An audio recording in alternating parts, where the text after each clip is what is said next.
আমি ঢাকা ৯-এ স্বতন্ত্র প্রার্থী হিসেবে মনোনয়নপত্র জমা দিয়েছিলাম। আজকে সেটার বাছাই পর্ব ছিল। বাছাই পর্বে আমার মনোনয়নপত্র গৃহীত হয়নি। আমরা সেই সিদ্ধান্ত আপিল করব। আপিলের প্রক্রিয়া আমরা ইতিমধ্যেই শুরু করে দিয়েছি। গ্রহণ না করার পেছনে নির্বাচন কমিশন যে কারণ দেখিয়েছে, আপনারা জানেন যে স্বতন্ত্র প্রার্থীর ক্ষেত্রে ১% ভোটারের স্বাক্ষর দিতে হয়। যা দরকার ছিল তার চেয়ে বেশি আমরা স্বাক্ষর জমা দিয়েছিলাম।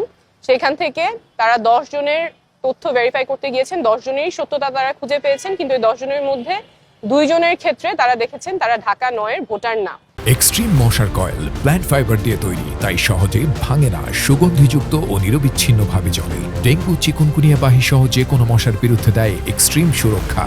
এবং এই ২ জনেরই জানার কোনো উপায় ছিল না তারা ঢাকা ৯-এর ভোটার না। তারা জানতেন যে তারা ঢাকা ৯-এর ভোটার। একজনের পকেটে যে এনআইডি কার্ড ছিল, সেই এনআইডি কার্ডের ঠিকানা অনুযায়ী উনি ঢাকা ৯-এর ভোটার। আরেকজনের বাসা খিলগাঁয়ে যেহেতু ঢাকা ৯ এবং ১১ দুইটাই আসন আছে, উনি জানতেন উনি ঢাকা ৯-এর ভোটার, সেই বিশ্বাসে উনি স্বাক্ষর করেছেন। কিন্তু নির্বাচন কমিশনের তথ্য অনুযায়ী উনি ঢাকা ১১-র ভোটার। এই দুইটা ব্যতিক্রম বাদে বাকি সবকিছু আমাদের তথ্য সঠিক ছিল। আমরা আপিল করব এবং আমরা যেই লড়াইয়ে নেমেছি, স্বচ্ছতা এবং জবাবদিহিতার রাজনীতি, সেই লড়াই আমাদের চালু থাকবে।